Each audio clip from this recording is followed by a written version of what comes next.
Amigos, ¿cómo les va? Muy buenas tardes. Bienvenidos a nuestro programa Zona X, Puerta a lo Desconocido. Los saluda Dante Ríos Tambini. Hoy tenemos un día caluroso en esta bella ciudad del Cusco. Un poquito extraño que a esta hora haga calor, pero bueno, la madre naturaleza nos brinda esa posibilidad de disfrutar este bello y hermoso clima del Valle Sagrado de los Incas. Bueno, vamos a comenzar nuestro programa con un tema bastante interesante desde mi punto de vista y creo que desde vuestro punto de vista también va a ser lo mismo. Vamos a hablar sobre el cayado o vara. Este cayado o vara que usaba Moisés y que usaron tantos personajes de la historia, que parece que ha sido un instrumento de alta tecnología porque con el cayado o vara hacían muchas cosas extrañas. Y vamos a darles una reseña de personajes y de ciertas culturas, las cuales han tenido sus líderes este famoso cayado o vara, que en las antiguas culturas se le aprecia, como le digo, a muchos personajes, ¿no? A personajes como dioses, faraones, guías espirituales, que llevaban consigo este cayado o vara para donde iban, a todas partes. Siempre era como un parte de su vestimenta, de su ropaje y de su indumentaria, ¿no? Y para ser más exacto, este cayado, cetro, vara o báculo era un objeto normalmente o casualmente de madera o algo parecido que portaban estos personajes. Bueno, esa es más o menos la reseña de lo que es el cayado. Pero vamos a ir desmenuzando un poquito este tema en ciertas culturas y en ciertos personajes que la han portado, porque es muy común, si usted revisa la historia antigua de nuestras civilizaciones antiguas, se aprecia cómo muchos de estos personajes portaban el cayado. Por ejemplo, tenemos a los faraones, ¿no? Los faraones llevaban dentro de su indumentaria una insignia, la insignia real. Y esta insignia real era pues nada más ni nada menos que lo que representaba a esa élite faraónica, y ellos portaban un cayado también. Estos eran los faraones y no solamente nosotros podemos decir que era una casualidad que lo portaba, sino que podemos decir con toda certeza que era parte de su indumentaria que la portaban. Y era como una especie de situación de un cetro, de algo muy importante para ellos, porque no lo dejaban por ningún lado, ¿no? Tenemos también en la mitología greco-romana, por ejemplo, el fauno o el Pan, portaba también un cayado. Este es otro personaje interesante dentro de la historia de la humanidad. Aquí tenemos al fauno y la mitología. Ustedes pueden ver en su mano un cayado, ¿no? Este portaba también este cetro, cayado, vara o báculo que tenía en su mano como una representación, parte de su indumentaria. Estos seres iban para arriba y para abajo con el cayado. Este es el fauno, que es muy contado dentro de la mitología greco-romana. También otro de los personajes que portaba esta vara, tenemos nada menos que al dios Apolo. El dios Apolo siempre lo han presentado como un ser fuerte, muy robusto, de una gran capacidad de una personalidad indescriptible, ¿no? El dios Apolo también portaba esta vara y claro, obviamente cuando él, ahí tiene ustedes la vara que tiene el dios Apolo en su mano derecha, que le permitía desarrollar grandes velocidades, ¿no? Por eso sale en el dibujo, en la recreación esta, con alas en la cabeza, en el casco, alas en las piernas, en los pies, prácticamente en los tobillos, y ese báculo que no lo dejaba para nada. Incluso hasta cuando pasteaba sus ovejas, que eran muy selectas dentro del reino, él tenía pues el báculo siempre en sus manos. Este es el famoso dios Apolo. Ahora, el báculo también, amigos, estas varas, en muchos entierros que se han encontrado durante la época de nuestras antiguas civilizaciones, se ha hallado el báculo dentro de los fardos funerarios dentro de los entierros, ¿no? Ahora, ¿por qué estaba ahí? ¿Cuál era la razón? Entonces quiere decir que esto tenía cierto matiz místico, espiritual, hasta esotérico, ¿no? Ocultista. Era como una presea de mucho valor para la antigüedad y que generaba pues el poder, como les decía hace un rato. No solamente en la parte de Occidente, digamos de Egipto, de las partes donde tenemos a toda esa tremendo crecimiento histórico faraónico, sino también en el Tíbet se ha encontrado este báculo. Tenemos, por ejemplo, en el Tíbet a Dorje o bastón de poder, que según dicen fue caído milagrosamente desde el cielo y cerca a una ciudad mística que se llama Lhasa, ¿no? Esta es una ciudad mística en el Tíbet donde los monjes desarrollan toda su cultura espiritual, ese desarrollo místico, ese contacto con la naturaleza, con las deidades, con el universo. Ahí ustedes pueden ver pues esta vara, o que le llaman los tibetanos el dorje o bastón, que según parece tiene algunos poderes mágicos también, y curiosamente, fíjense ustedes, esto cayó del cielo, ¿no? Milagrosamente cayó del cielo y cerca a Lhasa, justamente donde están los grandes monjes tibetanos. Entonces, por alguna razón cayó del cielo o alguien la tiró de arriba del cielo, quizás algunas deidades, algunas entidades espirituales o algunos seres con algún conocimiento de alta tecnología, y sabían que al ponerla ahí en ese lugar donde los monjes la iban a coger, pues ellos iban a darle el mejor uso posible.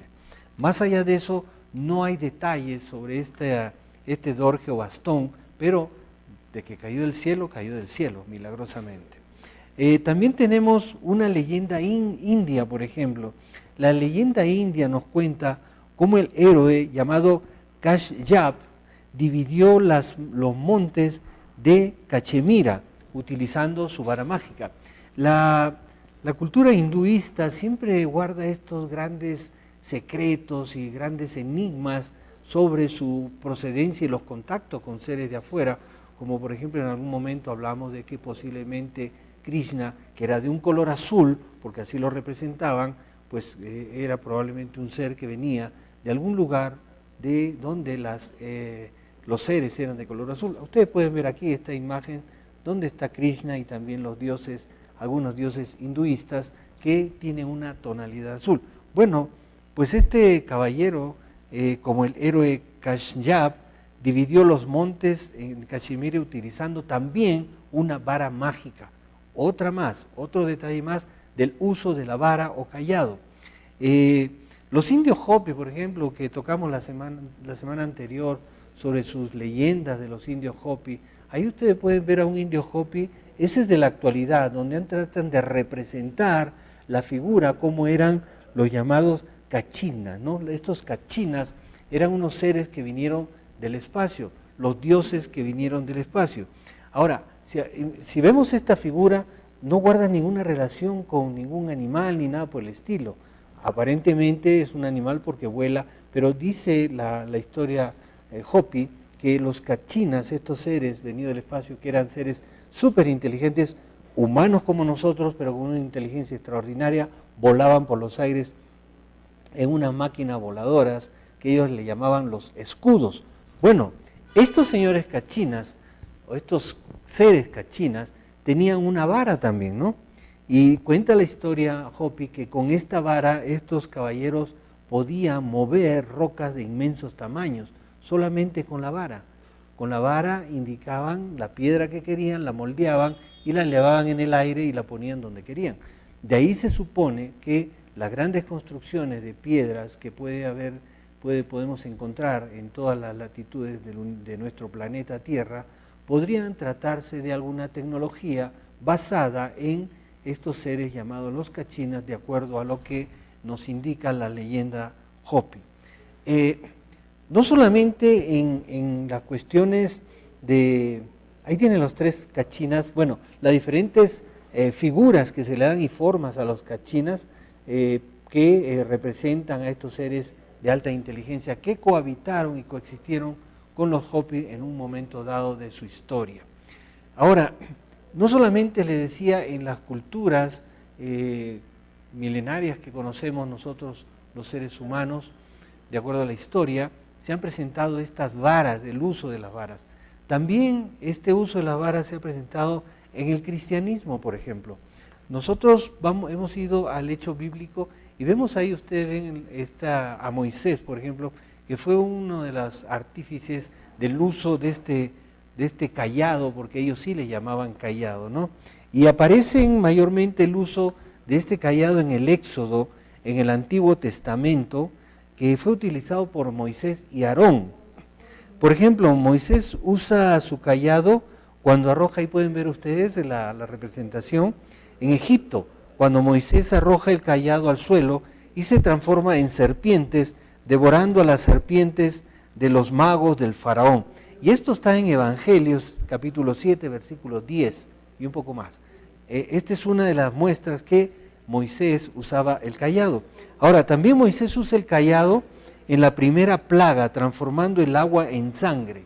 Esto está en los Evangelios, capítulo 7, versículo 20. Tenemos otro detalle también, donde Moisés usa el cayado para sacar agua de la roca. Esto está en Evangelios también, capítulo 17, del 5 al 6. Y también lo utiliza para expulsar a los malaquitas. Esto está en Evangelios 17, capítulo 9. Como podemos ver, pues, Moisés tenía el cayado que Jehová le había dado. Entonces, aquí habría la pregunta que hacernos, ¿quién era Jehová? ¿No? Quizás podría haber sido uno de estos dioses que vinieron del espacio también, ¿no? Sin herir susceptibilidades de aquellos y las creencias que tienen, porque más o menos cuadra con los otros con las otras varas o callados que usaba el faraón, las mitologías, en el Tíbet cayó, los indios Hopi, etcétera, etcétera. Entonces, podemos pensar que también este cayado era algo mágico, algo que podía desarrollar cosas imposibles, ¿no? Para nosotros ahora con la tecnología que tenemos. Por ejemplo, moldear una roca de 100 toneladas y levantarlas con una varita mágica, como el mago hace sus shows aquí actualmente en nuestra época, levantarla y ponerla donde quería. O como los indios Hopi, que ellos tenían la vara como una especie de amuleto, de una situación hasta de oráculo, ¿no? Entonces vemos que en el cristianismo también la vara o el cayado juega un papel bastante interesante por todas las diferentes situaciones que generó Moisés durante el Éxodo. Entonces ellos han tenido la oportunidad de ver toda esta maravilla que la historia, el hecho bíblico nos está contando. Entonces el cayado juega un papel importante también. Ahora, si nosotros vemos, por ejemplo, en la cultura inca, ¿no? El dios Viracocha también aparece con unas varas. Por eso que al dios Viracocha se le llama el dios de las varas, porque el dios Viracocha, como están viendo ustedes en el Tiahuanaco, esta es una foto directa del Tiahuanaco, donde aparece con dos varas también, ¿no? Y parece que con esas varas podía desplazarse en el aire. Ahora, el dios Viracocha cuenta las leyendas incas, que él utilizaba las varas para provocar fuego. Y aparte de provocar fuego, también con esa misma vara las apagaba. Movía montañas, movía rocas, casi parecido a lo que hablan los indios Hopis que realizaban los cachinas con su vara. El asunto es que el dios Viracocha tenía dos varas. Ahora, dentro de la cultura inca también existe una leyenda, la leyenda de Manco Cápac y Mamac Oyo, que según cuenta la leyenda aparecieron en el lago Titicaca, este lago que comparte Perú y Bolivia, que está en las alturas de estos países, en el altiplano, y ellos aparecieron en el lago Titicaca y aparecieron con una barreta de oro, dice, ¿no? Y resulta que esta barreta de oro, ellos, el dios Viracocha los había mandado, su padre, el dios Sol, los había mandado a la tierra porque había sucedido un diluvio grandísimo y la gente andaba pues perdida, sin ropa, un poco atrasada y todo lo demás, ¿no? Entonces para el dios Sol se compadeció, cuéntale a la leyenda, de los terrícolas y mandó a Manco Cápac y Mamahoyo. Es una de las leyendas, porque hay otra leyenda de los hermanos Sayar que más o menos cuenta lo mismo, también sobre Manco Cápac y Mamahoyo.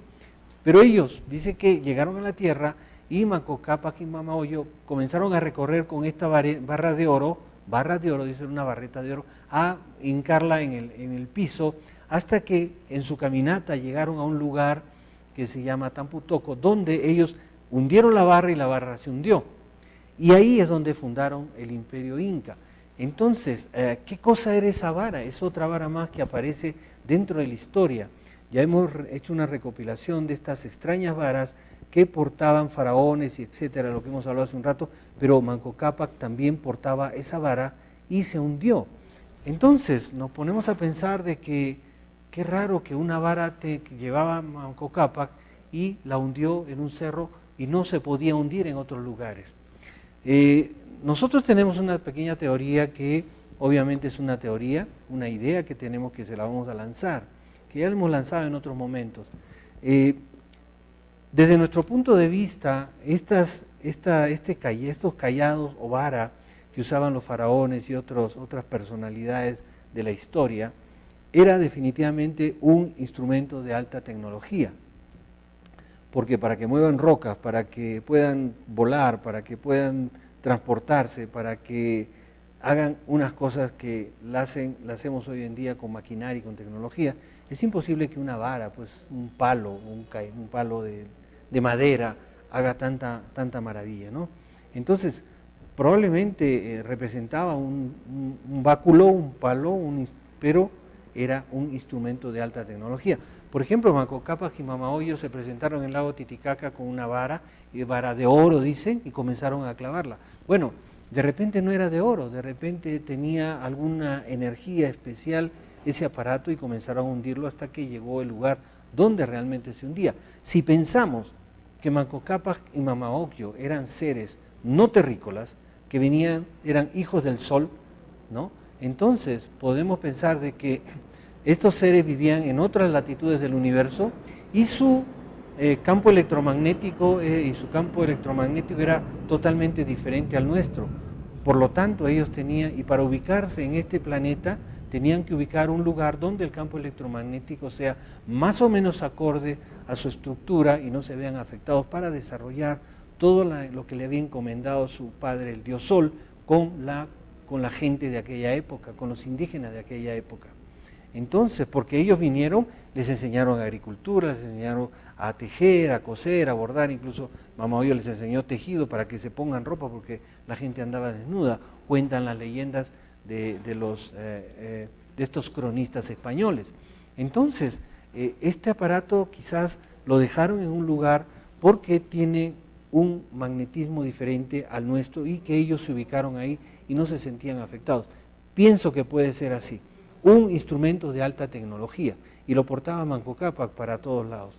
Entonces, es posible de que estos callados o varas sean instrumentos de los dioses que les propusieron o se los dieron a los humanos para que sean utilizados y quizás lo programaron para que sea utilizado de un tal o cual manera o tal o cual forma, o quizás ellos mismos lo usaron para que los humanos no lo estropeen como su aparato de alta tecnología. Porque es muy curioso, amigos, que en todas las diferentes culturas se vea lo mismo, el uso del cayado con cosas impresionantes, con situaciones que parecen de ciencia ficción para aquella época e incluso para esta misma época, como abrir los mares, como cargar piedras, rocas, como transportarse por los aires, como que se clave automáticamente en algún lugar determinado. Ahora, muchas de las huacas que hay aquí en la zona de Cusco específicamente, tienen un nivel de vibración, de campo electromagnético diferente a otros lugares. Y eso me hizo pensar lo que les acabo de advertir hace un ratito, ¿no? De que probablemente esa vara de Manco Cápac sea un aparato medidor de algún campo electromagnético propicio para estos seres Manco Cápac y Mamahoyo que venían de otras latitudes del universo y que no se sientan afectados por la energía diferente a su campo vibracional. Es posible, ¿no? Porque qué curioso que las huacas que existen tienen una energía diferente a otros lugares que existen alrededor. Esa es otra parte que hay que analizarla. Bueno, entonces amigos, yo les dejo de todas maneras ahí la interrogante, ustedes qué piensan al respecto.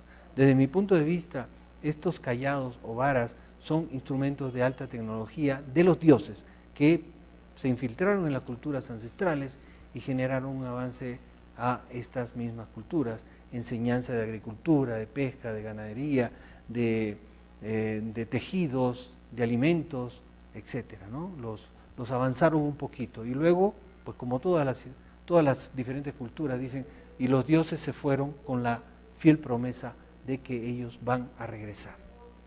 Ahí lo dejamos amigos, de todas maneras, tienen esta versión y espero que haya sido de vuestro agrado. Volvemos en un instante, por favor, no se muevan.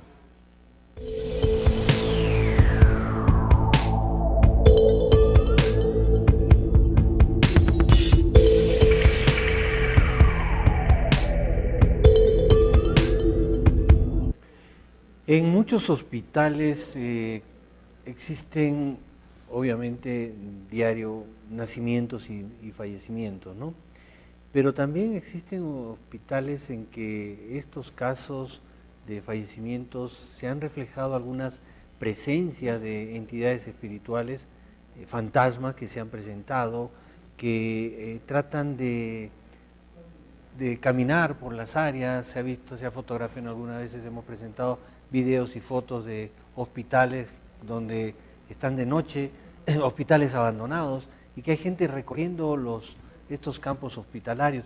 Inclusive en una oportunidad presentamos un video sobre una universidad en California, y que en esta universidad había sido un centro de sanación mental, ¿no? Y que se escuchaban, y estos lugares estaban obviamente abandonados. Dentro del campus universitario ese lugar no se tocaba, y que había gente que lloraba, se sentía que gritaban, que se quejaban, y más o menos era por la parte donde había sido el lugar donde tenían, pues, hacían las autopsias y todo lo demás a la gente que había fallecido por problemas mentales.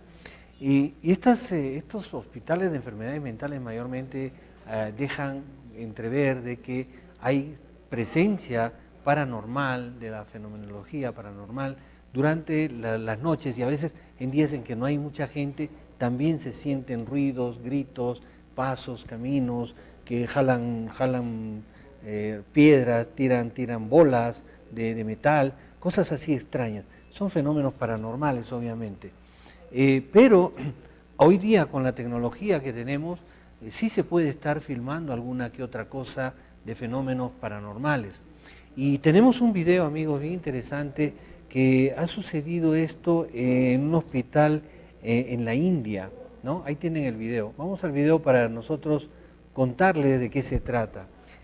Sucedió esto en un hospital en Chandigarh, en la India. Resulta que una silla, como van a ver ustedes, esa silla de ruedas, que nadie la mueve, nadie la toca, comienza a moverse y se va a desplazar hacia la parte de afuera del recinto hospitalario. Ahí ustedes comienzan a ver, y esto ha sido grabado con las cámaras de seguridad, ¿no? Lo curioso es que esto fue grabado con la cámara que tiene 4 cámaras, y en una de ellas se ve al vigilante que está saliendo, y ve el vigilante, para su sorpresa, cómo la silla de ruedas, ahí va saliendo el vigilante por la parte inferior, y ahora sale arriba en la parte superior, ahí está, ve que la silla de ruedas se sigue desplazando hacia la calle, y sin ningún elemento que le haya provocado el movimiento. Solita, de la nada, comenzó a moverse y salió.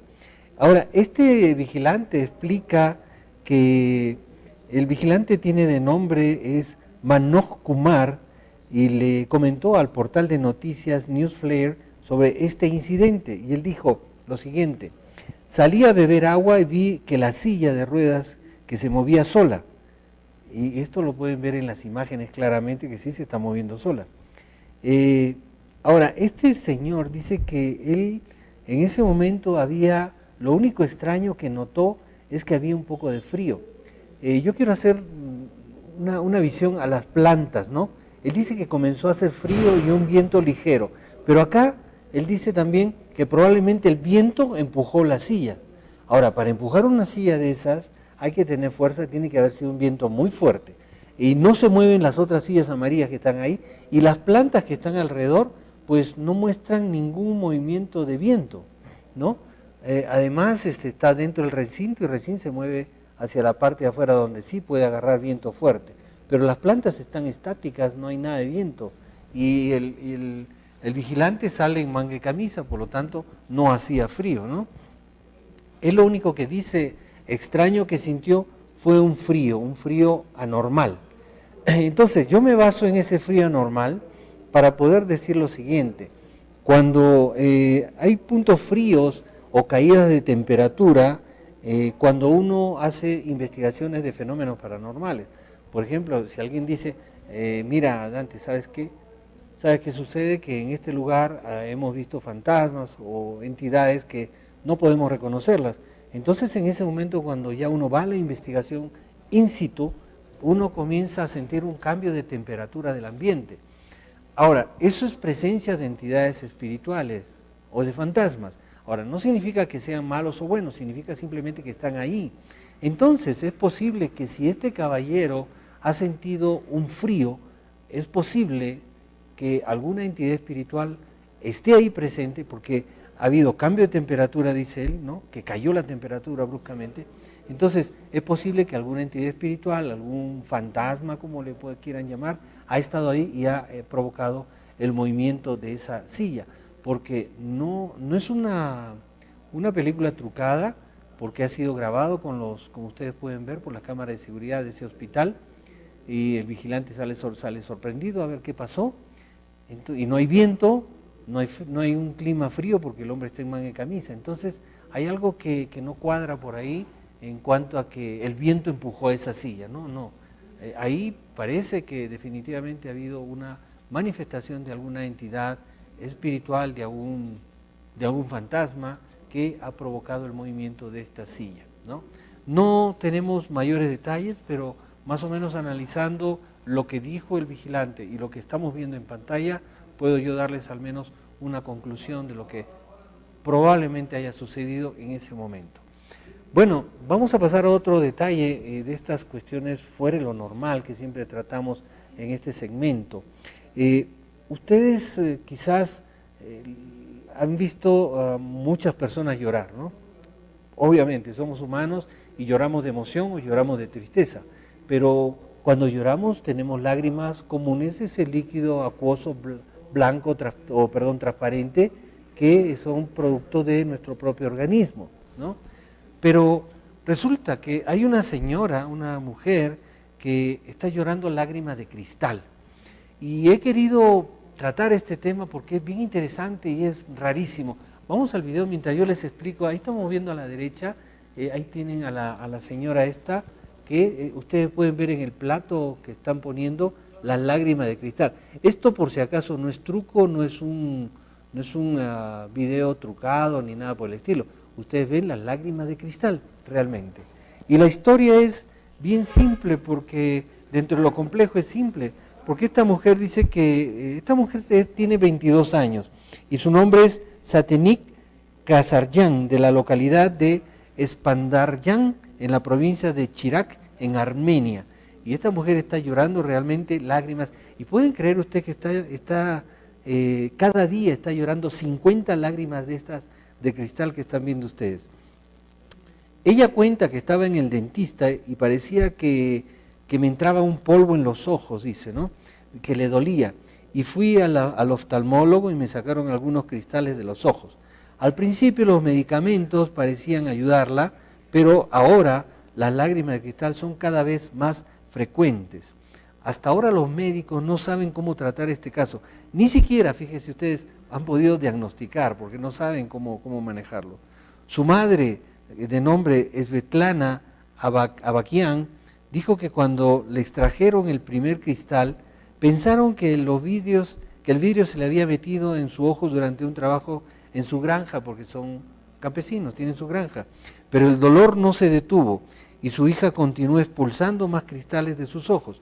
Fue en ese momento donde la mamá decidió llevarla al médico, ¿no?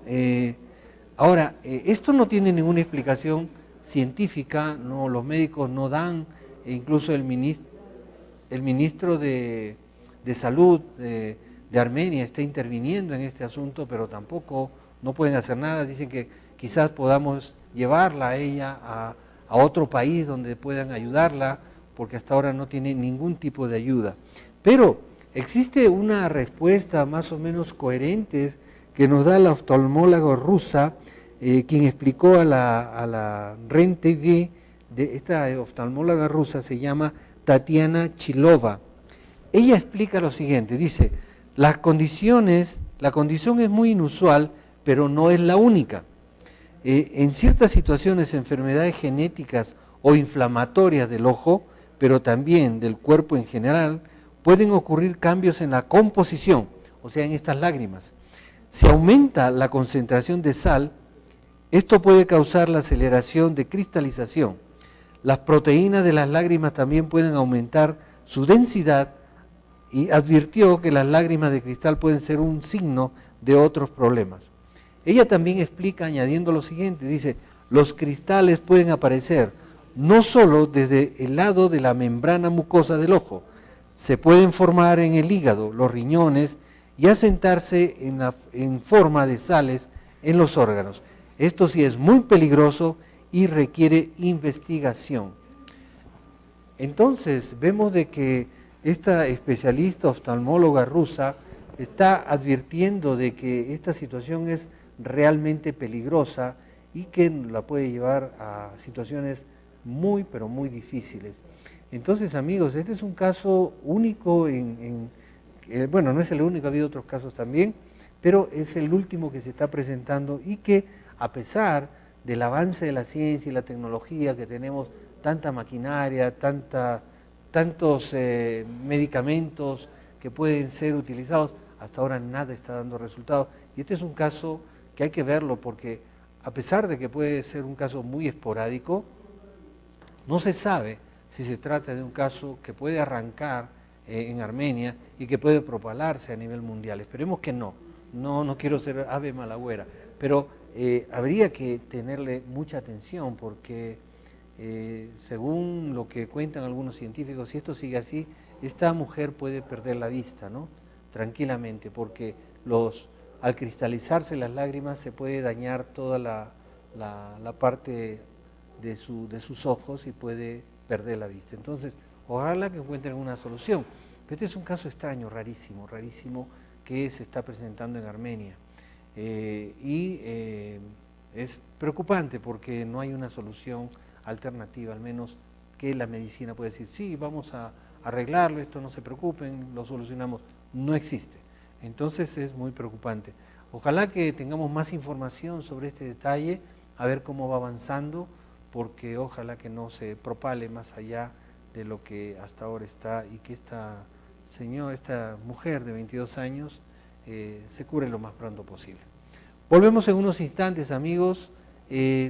¿Ustedes saben orar? ¿Creemos realmente que sabemos orar? Vamos a darles algunos tips ahora referente a la oración, para que ustedes dirijan ese pensamiento de la mejor forma posible, para que los resultados en beneficio y provecho vuestro sean mayores y sean a plenitud. Volvemos en un instante.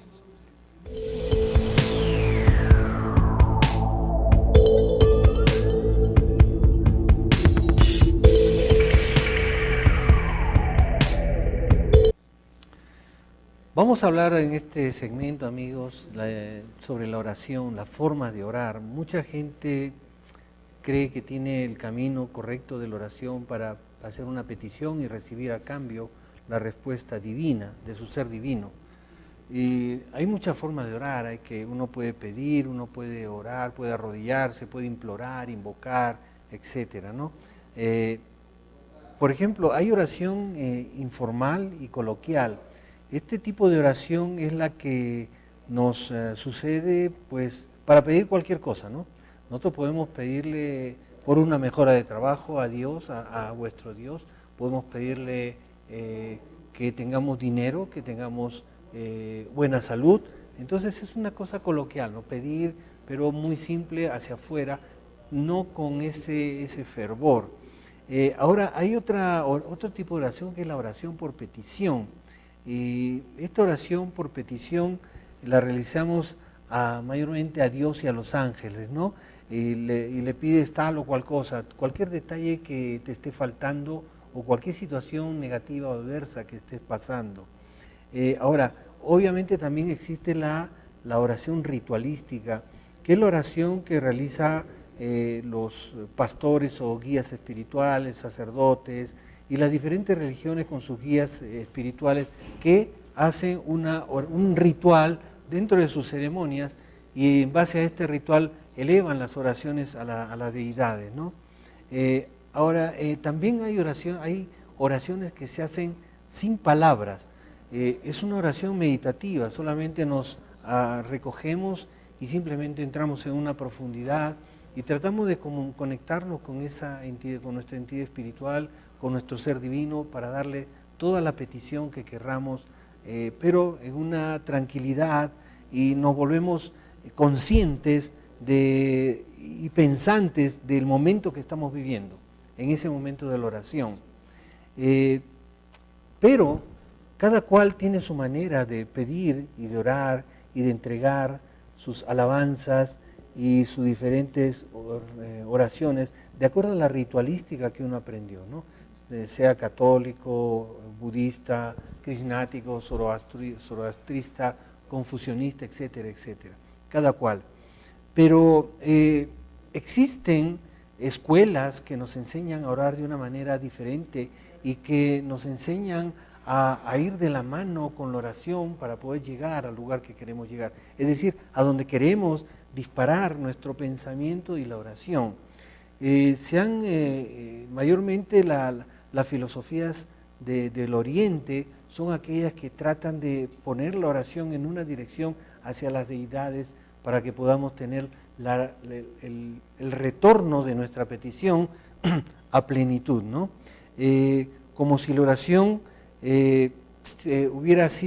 sea algo esencial de la vida. Existen formas de que algunos grandes estudiosos han manifestado que la oración tiene una respuesta. Por ejemplo, cuentan una historia ahí de un indio americano. Este indio americano se encontró con un amigo de la parte de Occidente y lo invitó porque había una sequía tremenda y le dijo, mira, vente para acá que voy a hacer un ritual para que llueva. Entonces el amigo fue y se fue con este indio americano y se fueron a un lugar muy alejado dentro de todo el contexto del área donde él vivía y simplemente el americano le dijo, ok, vamos a orar, vamos a pedir para que haya lluvia. Entonces se volteó, dice, un ratito y volvió la cara hacia el amigo y le dijo, y el amigo le dice, bueno, ¿y a qué hora vamos a orar? Y el indio americano le dijo, bueno, ya oré, ya pedí para que venga lluvia.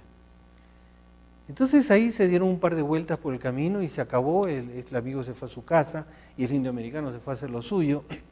Y al cabo de unos días comenzó una lluvia torrencial que todo Norteamérica casi se puso en una situación ya bastante crítica. Entonces el amigo lo llamó al indio americano y le dijo, oye, fíjate tú, qué bueno que llovió, pero ¿cómo lo has hecho? ¿No? Y se puso a conversar y a explicarle en realidad cómo lo había hecho. Dice que él cuando oraba para que llueva, y esto ténganlo bien en claro amigos, porque quizás esto sea parte de toda la gran filosofía de la oración. Él dice que quería la lluvia, pero en ese momento él pensó que el agua ya le estaba cayendo.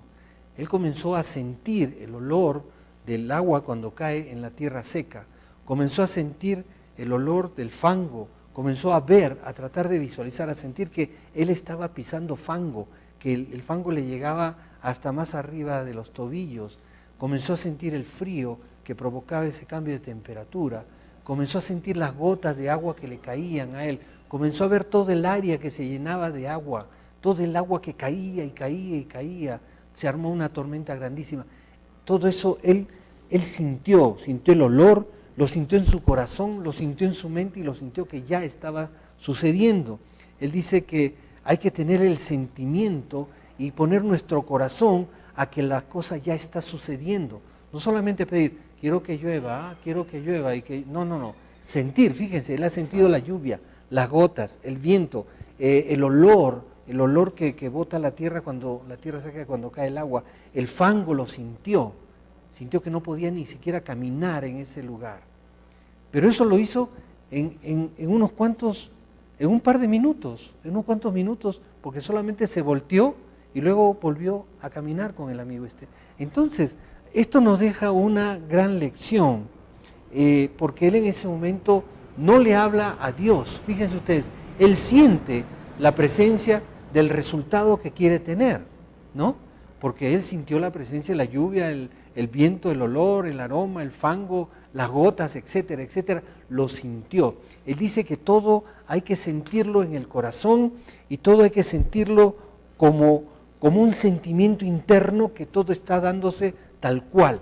Esa es la forma de la mejor oración para tener resultados. También él habla de que existe una fuerza creadora. Los indios Hopi tienen mucha sabiduría. Ellos dicen que existe una fuerza creadora y esa fuerza creadora funciona en armonía de acuerdo al estado mental y emocional que le pones. Por lo tanto, no solamente es pedirle a la fuerza creadora, sino tomar plena conciencia de que esa fuerza creadora existe. De tal manera que en ese momento nos conectamos a esa gran fuerza creadora y todo comienza a fluir. Eso es lo que en muchos casos se denomina la ley de la atracción, por la ley de semejanza. El estado mental que le pongas determinará los resultados que tú quieres. Por lo tanto, si tú quieres, por ejemplo, un carro, tú no vas a pedirle a Dios, Dios mío, dame un carro. No, tienes que sentir que estás en el timón, sentir que abres la ventana, que el aire te está cayendo, y si hay una lluvia, apretar el clic para que se mueva el limpiaparabrisas, sentir el aroma del carro interno, sentir que ya lo tienes y que ya es tuyo. Ahora, dentro de toda esta cosmogonía, lo que significa la forma de orar, esta parte esotérica, mística que existe, hay que tener 3 pasos, amigos. El primero, pedir. El segundo, recibir. Y el tercero, agradecer. Pero esos 3 pasos se hacen en el mismo momento. Así como este indígena, este indio americano, que él pidió todo, sintió todo y agradeció. O sea, pidió, sintió y agradeció, porque lo dio por hecho y se fue. Y a los días vino la lluvia, ¿me entienden? Entonces, cuando lo hagas, tu oración, no te estoy diciendo que saques a Dios de tus creencias, o a tus ángeles, o al Virgen, o cualquier creencia que tengas, sino que añade a esa creencia, añade este sentimiento de emoción interior donde tú vas a sentir todo. Porque, ojo, somos creadores, y como creadores, somos productos de una creación, obviamente, pero como producto de una creación también somos creadores. Si no, fíjense toda la maravilla que hemos creado los seres humanos. Entonces, si podemos crear algo físico, podemos crear algo en la naturaleza. Investigaciones dicen que si el ser humano se une con otros seres humanos y direccionan su pensamiento y hacen la acción mental y emocional y de sentimiento, y donde nuestros corazones vibren a un mismo nivel, podemos cambiar hasta la propia naturaleza, podemos cambiar la atmósfera del planeta, podemos cambiar nuestro propio planeta, podemos cambiar el propio sistema planetario y podemos llegar al infinito, porque esta mente puede crear mucho. Somos creadores, pero hay que direccionarla, hay que usarla de una manera adecuada. Así que ahí tienen un paso importantísimo con la oración. Si usted quiere algo, pídalo, recíbalo y agradézalo en ese mismo momento e instante. Y las cosas se dan porque tienen que darse. Y no porque lo estás pidiendo con humildad, sino porque lo mereces. Somos seres humanos que merecemos ser felices y desarrollarnos en equilibrio y armonía en este planeta. Pero hay que comenzar a trabajar con nosotros, a crear una atmósfera y una vibración diferente, a pedir las fuerzas positivas de esta gran energía que existe, porque nosotros somos seres energéticos, somos seres que tenemos un campo electromagnético y este universo es energía. Entonces yo los invito a que se conecten a este gran universo para que las cosas comiencen a funcionar en vuestra vida. Y durante esa oración, durante esa petición, no le pidan al universo, pidan y sientan lo más que pidan, sientan todo lo que quieren, porque eso que se siente en la parte mental, orgánica, espiritual, en el corazón, ese sentimiento, esas emociones que crean en ese momento, se repercute en el mundo físico. No importa cómo va o cómo llegue, qué se necesite, no importa, pero que va a llegar a ustedes la respuesta más grande de aquella oración direccionada de una manera diferente, va a llegar. Se los digo porque eso es así, funciona, eso funciona y hay que tener fe y conciencia de que eso es una realidad. La oración es respondida en la medida que se cree de una manera tal que pueda funcionar a vuestro favor. Al menos ahí tienen un tip más de todas las diferentes formas de oraciones que existen, pero este mensaje que les acabo de dejar les va a servir también, así que llévenlo a la práctica y verán ustedes los resultados. Así que buena suerte y a trabajar. Volvemos en unos instantes, hermano.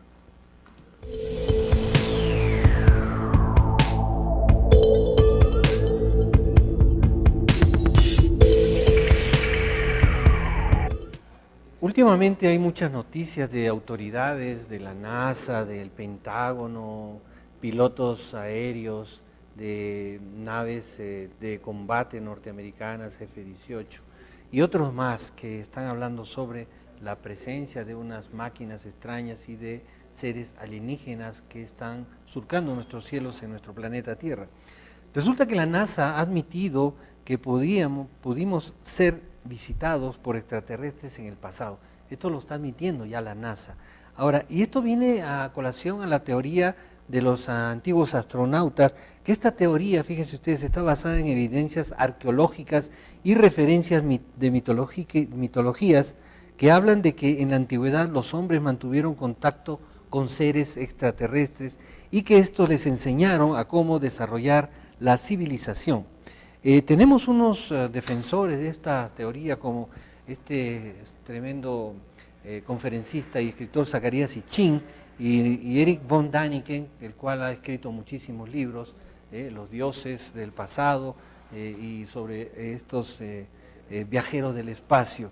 Ellos han mantenido, y en algún momento se les ridiculizó realmente, pero con el pasar del tiempo ya en este nuevo año que tenemos viviendo, en el 2019, en este siglo XXI, se están presentando una serie de informes y datos referenciales a todo ello. Ahora la NASA ha sacado un libro, fíjense ustedes, la NASA ha publicado un libro que se llama Arqueología, Antropología y Comunicación Interestelar, en donde se sostiene que las pinturas rupestres pueden representar pasadas visitas provenientes del espacio exterior por seres alienígenas. Ahí estamos viendo algunas figuras que ustedes pueden comparar con los seres actuales extraños que tienen cierta indumentaria extraña también y sus vivencias. Este texto que estamos tomando en mención fue editado por Douglas Bakosh, actual director del Search for Extraterrestrial Intelligence, que es el SETI, la búsqueda de inteligencia extraterrestre, donde analiza, fíjense ustedes, en detalle la comunicación con posibles seres de otros mundos, y fue subido a la web, por si acaso si les interesa, en formato PDF para su fácil descarga.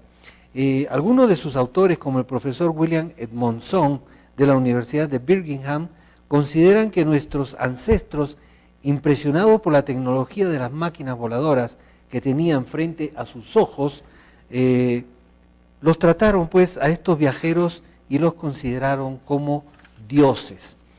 Todos los cultos posteriores habrían sido ejecutados para invocar nuevamente su presencia. Podemos decir poco o nada acerca de cuál es el significado de estas representaciones, de por qué fueron grabadas en las rocas o quiénes las creó. Ellos podrían haber hecho a los alienígenas en todos los aspectos.